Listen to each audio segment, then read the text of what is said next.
नमस्कार मेरे प्यारे साथियों, स्वागत है आप सभी का आपके अपने यूट्यूब चैनल पर। और फ्रेंड्स, इस क्लास में मैं आपको राजस्थान जीके की प्रैक्टिकल क्लास खिलाऊंगा जो आप सभी के लिए बहुत ज़्यादा इंपॉर्टेंट रहेगी। और फ्रेंड्स, आपके एग्जाम रीट मेंस का जो एग्जाम है फ्रेंड्स, आपको क्लियर करने में बहुत ज़्यादा हेल्प करेंगी और आपको अपना लक्ष्य फ्रेंड्स जल्दी ही प्राप्त होगा इस प्रैक्टिस क्लास की सहायता से, क्योंकि फ्रेंड्स ये क्वेश्चन आपको बहुत ज़्यादा हेल्प करेंगे आपके एग्जाम को क्लियर करने में। तो फ्रेंड्स, ये सभी बहुत ज़्यादा इंपॉर्टेंट क्वेश्चन है, तो आप सभी से रिक्वेस्ट है कि एक बार क्लास को पूरा देख लेना। हर एक क्वेश्चन आपके लिए बहुत ज़्यादा इंपॉर्टेंट है, तो सभी क्वेश्चन को फ्रेंड्स बहुत ध्यान से पढ़ना है और एक क्वेश्चन को भी बहुत ज़्यादा इंपॉर्टेंट से ध्यान से पढ़ लेना, ताकि फ्रेंड्स आपकी एग्जाम में क्वेश्चन बहुत ज़्यादा हेल्प करेंगे। और आपको फ्रेंड्स आपके एग्जाम में क्वेश्चन जरूर मिलेंगे, आपको अपने एग्जाम में आपको एक क्वेश्चन फ्रेंड्स दो देखने को मिलेंगे। ठीक है, तो फ्रेंड्स आप क्लास को शुरू करते हैं और बात करते हैं तो फ्रेंड्स मेन क्वेश्चन है उनकी तरफ। और फ्रेंड्स, अगर आपने हमारी पीछे की क्लास नहीं देखी जाकर जरूर देख लेना, वहाँ पे मैंने आपको पेड क्लास करा रखी है। और फ्रेंड्स साथ ही चैनल को भी जरूर सब्सक्राइब कर लेना और बेल आइकन को भी ऑन कर लेना, क्योंकि फ्रेंड्स यहाँ पे आपको मैं रोज पेड क्लास देता रहूँगा जो आप सभी के एग्जाम तक आपको मिलती रहेगी। ठीक है, तो क्लास को शुरू कर लेते हैं, जिसमें पहला क्वेश्चन आपको दिया गया है, कपिल मुनि का मेला भरता है।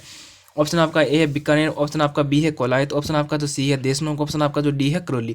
तो इसमें आपको बताना है कि कपिल मुनि का जो मेला है वो कहाँ बढ़ता है। तो फ्रेंड्स यहाँ पे ऑप्शन आपका जो बी है यानी कोलायत इस क्वेश्चन का राइट आंसर हो जाएगा। जी हाँ फ्रेंड्स, कपिल मुनि का जो मेला है वो कोलायत में बढ़ता है। ठीक है, आगे बढ़ते हैं फ्रेंड्स क्वेश्चन नंबर 72 में, और जिसमें आपसे पूछा गया कि गणगौर का त्यौहार किस महीने में आता है। ठीक है, इसमें आपसे पूछा गया कि गणगौर का जो त्यौहार है वो किस महीने में आता है। तो ऑप्शन आपका जो फ्रेंड्स ए है चैत्र में, ऑप्शन आपका जो बी है वैसाख में, और ऑप्शन आपका जो फ्रेंड्स सी है वो ज्येष्ठ में, ऑप्शन आपका जो डी है वो है फाल्गुन में। तो इसमें आपसे पूछा गया कि गणगौर का त्यौहार है वो किस महीने में आता है।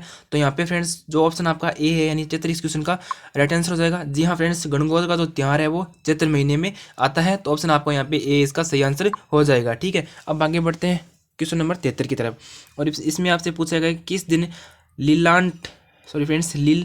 टांस पक्षी का दिखना शुभ माना जाता है। ऑप्शन आपका ए है नवरात्रा, ऑप्शन आपका जो बी है दशहरा, ऑप्शन आपका सी दीपावली, ऑप्शन आपका जो डी है होली। तो क्वेश्चन नंबर फ्रेंड्स 73 में आपसे पूछा गया है कि लीलांट, ठीक है, ये जो नाम का कोई पक्षी है वो किस समय पर दिखना सबसे ज़्यादा अच्छा माना जाता है।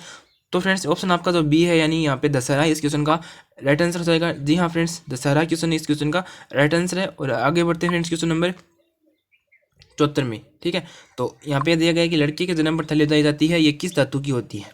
बहुत ही अच्छा क्वेश्चन है और बहुत ही फ्रेंड्स नॉर्मल और बेसिक सा क्वेश्चन है, परंतु फ्रेंड्स आपके एग्जाम में फ्रेंड्स ऐसे क्वेश्चन कई बार पूछ लेते हैं। दो फ्रेंड्स कुछ क्वेश्चन ऐसे होते हैं जो आपको बार बार आपके एग्जाम में रिपीट मिलते हैं, जैसे लिंगानुपात से क्वेश्चन हो गया, हर बार ऐसे क्वेश्चन आते ही रहते हैं। जैसे अभी ठीक आपका जो सीईटी का एग्जाम हुआ उसमें फ्रेंड्स लिंग अनुपात से रिलेटेड आपको क्वेश्चन पूछ लिया। तो फ्रेंड्स ऐसे क्वेश्चन कुछ क्वेश्चन ऐसे होते हैं जो आपको कभी ना कभी मतलब कहीं ना कहीं एग्जाम में आपको कहीं ना कहीं मिल ही जाते हैं। तो ठीक है, तो ऐसे क्वेश्चन मैं फ्रेंड्स आपको करा रहा हूँ जो आपको कहीं ना कहीं एग्जाम में पूछी गई होंगी और आगे एग्जाम में पूछे जाएंगे। तो फ्रेंड्स ऐसे क्वेश्चन आपके लिए मैं लेकर आता हूं जो आपके एग्जाम में बहुत ज़्यादा हेल्प करेंगे। फ्रेंड्स क्वेश्चन भी आपको मानो देख लो कि आपके एग्जाम में आपको 5 या 6 नंबर भी इस क्वेश्चनों से इस प्रैक्टिस से मिल रहे हैं, तो फ्रेंड्स आपके लिए बहुत ज़्यादा हेल्प सहायता होती है, क्योंकि फ्रेंड्स हर एक 5 और 6 क्वेश्चन भी बहुत ज़्यादा वेटेज रखते हैं एक एग्जाम में। तो फ्रेंड्स आप देख सकते हो कि इन क्वेश्चनों की कितनी ज़्यादा वेटेज है। और फ्रेंड्स अगर आपने हमारे पीछे क्लास नहीं देखी है वो भी जाकर जरूर देख लेना, क्योंकि फ्रेंड्स आपके एग्जाम को क्लियर करने में वो क्वेश्चन भी बहुत ज़्यादा हेल्प करेंगे। और फ्रेंड्स उसकी मैंने प्लेलिस्ट बना दी है, तो वहाँ जाकर आप देख लेना। ठीक है, और उसके जो लिंक है फ्रेंड्स आपको डिस्क्रिप्शन में यहाँ पे जो आई बटन होता है यहाँ पे आपको मिल जाएगी, तो नीचे जाकर आप स्क्रॉल करना और वहाँ पर जाकर देख लेना, उस पर मैंने आपको सभी के लिए पेड क्लास लगा रखी है। ठीक है, अब आगे बात कर लेते हैं मेन जो क्वेश्चन है आपका, और वापस पढ़ाई की तरफ आते हैं। बातें मैंने आपको बहुत बता दी है और अब बात करते हैं पढ़ाई की, जिसमें 74 नंबर क्वेश्चन है। इसमें पूछा गया कि लड़के के जन्म पर थाली बजाई जाती है किस धातु की होती है। ऑप्शन आपका ए है सोने की, ऑप्शन आपका बी है चांदी की, ऑप्शन आपका जो सी है कांसे की, ऑप्शन आपका डी है इनमें से कोई नहीं। तो इसमें पूछा गया कि लड़के के जन्म पर थाली बजाई जाती है किस धातु की होती है। तो ऑप्शन आपका जो फ्रेंड्स यहाँ पे बी है, सॉरी फ्रेंड्स 74 में जो राइट आंसर होगा ऑप्शन आपका सी हो जाएगा यानी कांसे की। ऑप्शन आपका जो सी फ्रेंड्स यहाँ पे राइट आंसर हो जाएगा यानी कांसे इस क्वेश्चन का राइट आंसर हो जाएगा। और लड़के के जन्म की थाली वह कांसे की बजाई जाती है। अब आगे बढ़ते हैं फ्रेंड्स क्वेश्चन नंबर 75 में, और फ्रेंड्स क्वेश्चन नंबर 75 में पूछा गया आपको डिंगल का होरेस कहा जाता है। डिंगल का जो होरेस है वो किसे कहा जाता है। तो ऑप्शन आपका फ्रेंड्स ए है पृथ्वीराज चौहान को, पृथ्वीराज राठौड़ को, ऑप्शन आपका जो बी है सवचंद भरतिया को, ऑप्शन आपका जो सी है अंबिका दत्त व्यास को, ऑप्शन आपका जो डी है मुहैणोत नैणासी को, ठीक है नैणसी को। जिसमें आपसे पूछा गया कि डिंगल का होरेस किसे कहा जाता है। तो फ्रेंड्स यहाँ पे आपका जो 75 का जो राइट आंसर होगा वो ऑप्शन आपका ए हो जाएगा। जी हाँ, पृथ्वीराज राठौड़ को इस क्वेश्चन का राइट आंसर है। और आगे बढ़ते हैं क्वेश्चन नंबर 76 में, कौन सा लोक देवता पंच पीरों में नहीं आता। तो ऑप्शन आपका ये है अड़बू जी, ऑप्शन आपका बी है रामदेव जी, ऑप्शन आपका सी है तेजा जी, ऑप्शन आपका जो डी है पाबू जी। तो इसमें पूछा गया कि कौन सा लोक देवता पंच पीरों में नहीं आता है। तो यहाँ पे आपका जो राइट आंसर होगा वो ऑप्शन आपका सी हो जाएगा। जी हाँ फ्रेंड्स, यहाँ पे तेजा जी इस क्वेश्चन का राइट आंसर होगा। आगे बढ़ते हैं क्वेश्चन नंबर 77 में, मधुमक्खियों की देवी किसे कहा जाता है, ठीक है। मधुमक्खियों की देवी कहलाती है, ऑप्शन आपका है करणी माता, ऑप्शन आपका बी है रानी सती, ऑप्शन आपका जो सी है सुंदा माता, ऑप्शन आपका जो डी है जीण माता। तो इसमें आपसे पूछा गया है कि मधुमक्खियों की देवी किसे कहा जाता है, तो यहाँ पे फ्रेंड्स ऑप्शन आपका जो डी होगा यहाँ पे इस क्वेश्चन का राइट आंसर हो जाएगा। और आगे बढ़ते हैं क्वेश्चन नंबर 78 में, जिसमें आपसे पूछा गया कि सवांगणिया, ठीक है, सवांगिया माता कहाँ के शासकों की कुल देवी है। सवांगिया माता कहाँ के शासकों की कुल देवी है, तो ऑप्शन आपका फ्रेंड्स ए है जैसलमेर, ऑप्शन आपका बी है जयपुर, ऑप्शन आपका जो सी है उदयपुर, ऑप्शन आपका जो डी है वो है कोटा। जिसमें आपसे पूछा गया कि सवांगिया माता कहाँ के शासकों की कुल देवी है, तो ऑप्शन आपका तो फ्रेंड्स यहाँ पे ए है, यानी जैसलमेर इस क्वेश्चन का राइट आंसर हो जाएगा। जी हाँ फ्रेंड्स, यहाँ पे जैसलमेर इस क्वेश्चन का राइट आंसर है। और आगे बढ़ते हैं क्वेश्चन नंबर 79 में 79 में। और फ्रेंड्स क्वेश्चन नंबर 79 में पूछा गया है कि मेवाड़ का जो मैराथन है वो किसे कहा जाता है, तो ऑप्शन आपका फ्रेंड्स ए है देवेर के युद्ध को, ऑप्शन आपका बी है बाड़ी के, ऑप्शन आपका जो सी है खातौली के, ऑप्शन आपका डी है खानवा के। तो इसमें आपको पूछा गया कि मेवाड़ का जो मैराथन है वो किसे कहा जाता है, तो फ्रेंड्स 79 का जो ऑप्शन आपका ए है, इन देवेर के युद्ध को क्या कहा जाता है, मेवाड़ का मैराथन कहा जाता है। और क्वेश्चन नंबर फ्रेंड्स 80 में आपसे पूछा गया है कि क्वेश्चन नंबर 80 में अलाउद्दीन खिलजी ने अलाउद्दीन खिलजी ने रणथंभौर पर आक्रमण कब किया। बहुत ही अच्छा क्वेश्चन है। और इसमें आपसे पूछा गया कि अलाउद्दीन खिलजी ने रणथंभौर पर आक्रमण कब किया, तो ऑप्शन आपका तो फ्रेंड्स यहाँ पे ए है 1289 में, ऑप्शन आपका जो बी है 1305 में, ऑप्शन आपका जो सी है 1301 में, ऑप्शन आपका जो डी है 1304 में। अलाउद्दीन खिलजी ने रणथंभौर पर आक्रमण कब किया, तो फ्रेंड्स यहाँ पे आपका जो ऑप्शन सी होगा, यानी 1321 क्वेश्चन का राइट आंसर होगा। और ऑप्शन आपका यहाँ पे 1321 का सही आंसर है। और आगे बढ़ते हैं क्वेश्चन नंबर 81 में, और आपसे जिससे पूछा गया है कि फ्रेंड्स राजस्थान की गांधी है वो किसे कहा जाता है, ठीक है। राजस्थान की गांधी किसे कहा जाता है, तो ऑप्शन आपका ए है गोकुल भाई भट्ट को, ऑप्शन आपका बी है भुल्ला भाई देसाई को, ऑप्शन आपका जो सी है माणिकलाल वर्मा को, ऑप्शन आपका जो डी है अब्दुल गफार खां को। इसमें आपसे पूछा कि राजस्थान की गांधी है वो किसे कहा जाता है, तो ऑप्शन आपका जो 81 का तो फ्रेंड्स राइट आंसर होगा, ठीक है। 81 का तो फ्रेंड्स राइट आंसर होगा, ऑप्शन आपका डी हो जाएगा, ठीक है। और फ्रेंड्स यहाँ पे आपका जो ऑप्शन आपका जो ए है फ्रेंड्स, यहाँ पे गोकुल भाई बट इस क्वेश्चन का राइट आंसर होगा, ठीक है। वो मैंने आपको पहले बताया था, वो गलत था।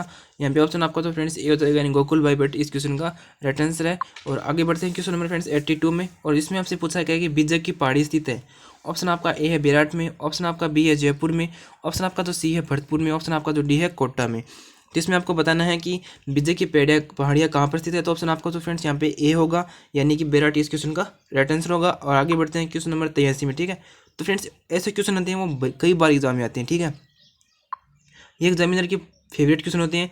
ऐसे क्वेश्चन रोज आ जाते थे, ठीक है। नॉर्मल क्वेश्चन होते हैं परंतु आ जाते हैं ऐसे क्वेश्चन। इसमें आपसे पूछा गया कि जनसंख्या की दृष्टि से सबसे छोटा संभाग कौन सा है। कई बार ये पूछ लेता है, कई बार और टाइप से क्वेश्चन भी बहुत बार एग्जाम में पूछ लेते हैं, जो मैं फ्रेंड्स आपको एग्जाम में आगे क्वेश्चन प्रैक्टिस में कराऊंगा, जो आपके लिए इंपॉर्टेंट रहेंगे। और इसमें आपसे पूछा गया कि जनसंख्या की दृष्टि से सबसे छोटा संभाग कौन सा है। ऑप्शन आपका ए है भरतपुर, ऑप्शन आपका बी है कोटा, ऑप्शन आपका जो सी है जोधपुर, ऑप्शन आपका जो डी है जयपुर।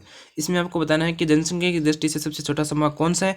तो 83 में फ्रेंड्स यहाँ पे ऑप्शन आपका जो बी होगा, यानी कोटा इस क्वेश्चन का राइट आंसर होगा, ठीक है। आगे बढ़ते हैं क्वेश्चन नंबर 84 में 84 में। और फ्रेंड्स 84 में आपको क्या करना है, यहाँ पे आपको क्या करना होगा कि यहाँ पे इसको सम्मिलित करना है, ठीक है। तो यहाँ पे आपको पूछा गया कि जो नवलखा है कोई झील है, और गेवा सागर भी कोई झील है, और बालसमुंद भी कोई झील है, और कोलायत भी कोई झील है, ठीक है। इसमें आपको स्थान दिए गए हैं, और इसमें आपको बताना है कि ये किस जगह पर स्थित है। तो 84 में फ्रेंड्स आपका जो ऑप्शन आपका ए दिया गया है, ऑप्शन आपको बी दिया गया है, सी और डी दिया गया है। तो फ्रेंड्स यहाँ पे आपको मैं सीधा बता देता हूँ, इसमें आपका बहुत ज़्यादा टाइम वेस्ट होगा। तो इसके लिए फ्रेंड्स यहाँ पे आपका जो ऑप्शन है आपका ए सही हो जाएगा, ठीक है। नवलखा है वो बूंदी में स्थित है, गेवा सागर डूंगरपुर में है, और बालसमुंद है वो जोधपुर में है। ऑप्शन आपका जो डी है कोलायत वो किस में है, बीकानेर में है, ठीक है। तो यहाँ पे आपका ऑप्शन ए ही इसका राइट आंसर हो जाएगा, बाकी ऑप्शन आपके गलत दिए हुए हैं, ठीक है। तो यहाँ पे जिसके सामने जो है वो इसका राइट आंसर है, ठीक है।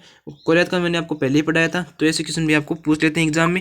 और आगे बढ़ते हैं फ्रेंड्स 84 में, फ्रेंड्स 85 में, और 84 हमने अभी भी किया है।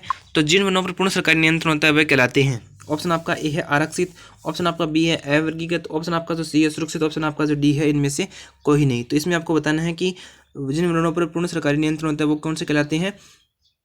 तो क्वेश्चन नंबर फ्रेंड्स 85 का ऑप्शन आपका ए हो जाएगा, यानी आरक्षित इस क्वेश्चन का राइट आंसर है। और आगे बढ़ते हैं 86 में, राजस्थान का वह राष्ट्रीय अभयारण्य जो एशिया में पक्षियों का सबसे बड़ा प्रजनन क्षेत्र माना जाता है। ऑप्शन आपका ए है सरिस्का, ऑप्शन आपका बी है रणथंभौर, ऑप्शन आपका जो सी है केवलादेव, और ऑप्शन आपका जो फ्रेंड्स यहाँ पे डी है सज्जनगढ़ है। ठीक है, तो यहाँ पे फ्रेंड्स ऑप्शन आपका जो सी है यानी केवलादेव इस क्वेश्चन का राइट आंसर हो जाएगा। और 87 में जो फ्रेंड्स आगे क्वेश्चन है उसको पढ़ते हैं और बात करते हैं कि भारत का वह राज्य, ठीक है, जहाँ अनेक प्रकार के खनिज मिलने के कारण उसे भूगर्भ वेताओं ने खनिज का संग्रहालय कहा है। तो ऑप्शन आपका ए है मध्य प्रदेश, ऑप्शन आपका जो बी है राजस्थान, ऑप्शन आपका जो सी है केरल, ऑप्शन आपका जो डी है बिहार।